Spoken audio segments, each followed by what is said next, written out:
steel, and they'll actually become molten and catch this cloth on fire. So you do a really sort of glancing, see those sparks?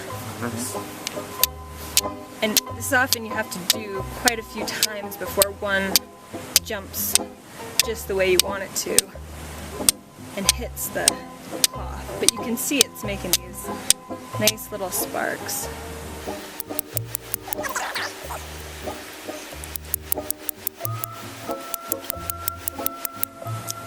Does not want to go. It's quartz, you said? No, this is actually a flint. I think a true flint. But anything you could flint knap, so any sort of high silica content. Can y'all see those sparks? So almost went. Just it's a matter of getting those sparks to land on that cloth, and then you would place the whole thing into a nest, and you would blow it into flame that way. Looks like they're going towards it. Yeah, it just. You know if your cloth's good? And that they seal. You know, I don't, except for this one hole to let out smoke while you're burning it. And I'm just gonna try this slightly different kind of char cloth. It's just a bunch of more loose fibers. It can be a little easier to catch.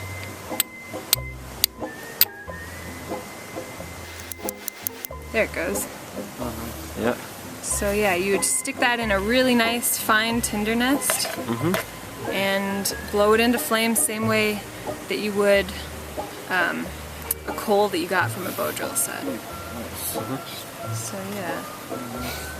And to make your char cloth, you just put cloth in one of these tins and then poke a hole in it and then put it in the fire. Yeah, or on a stove. Okay. And you can, it'll just basically, it's sort of starved of oxygen, so it's not going to fully combust, but it'll partially combust, and that makes it a very flammable material. The other way you could do it if you were just improvising is you could set a piece of cloth on fire and then put it out really quickly with a blanket or with some sand or dirt or something, so it would partially burn but not completely. And that's the technique if anybody wants to try it.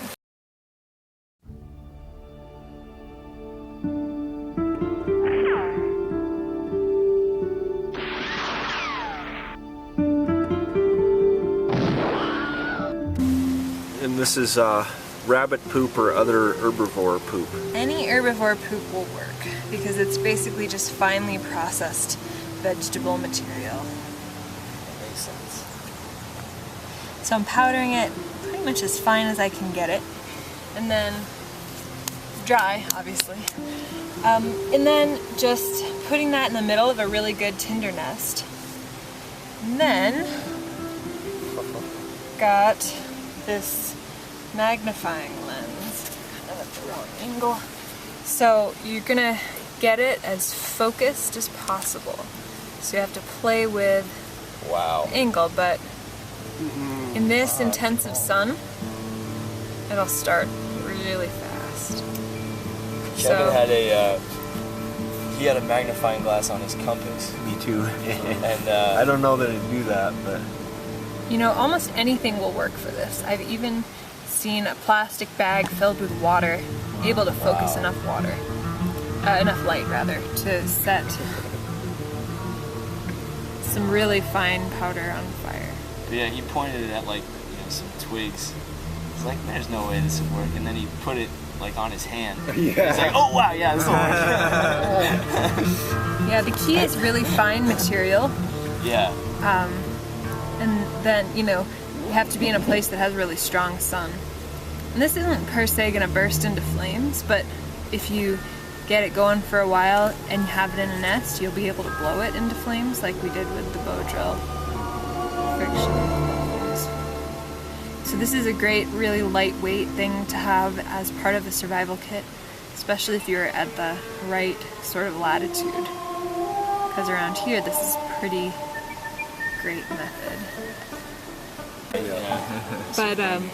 But you can improvise with this too, and you can find a lot of plastic trash in the wild if you're out there for some reason without your Fresnel lens.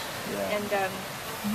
And it'll take longer, most likely, but if you can fill something like that with water, whether it's a water bottle, a Ziploc bag, you may be able to get a fire that way. Or the parabola kind of shape of the reflector in a flashlight. Yeah. You can, if you put tinder, so this is the bowl of the flashlight, you put tinder right in here, and you get it to the right angle, it'll focus enough light to ignite that tinder as well. So there's a lot of ways you can harness light, but this is one of the best.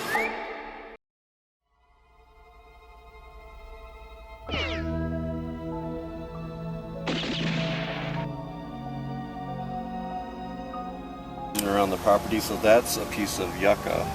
I think this, Not locally up there. no, it's not. That's from Arizona. I think this might be sequel. So I'm not even sure if this is going to be a good hand drill spindle. I mean, it looks like a pretty hand drill spindle.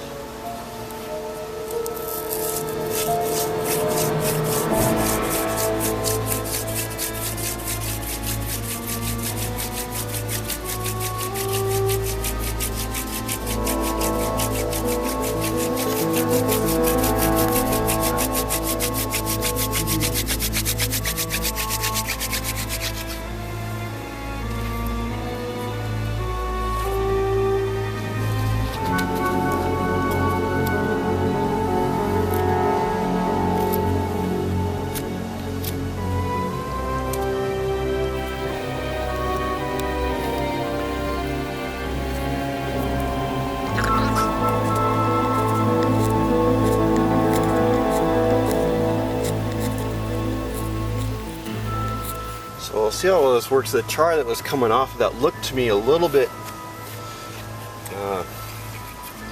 not quite as much like talcum powder as I'd like it to be.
So as Laurie was saying, the bow drill you have a lot more mechanical advantage, and it takes a while to, muscles that you use to do this aren't ones that we use every day, so it takes a little while to start to develop that.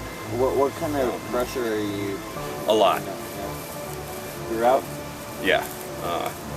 And so when you first start out, you might have noticed that I was up at the top for a while to start out, and you know, that's a good technique to learn to get to, but when you first start out, you'll just be going down the drill.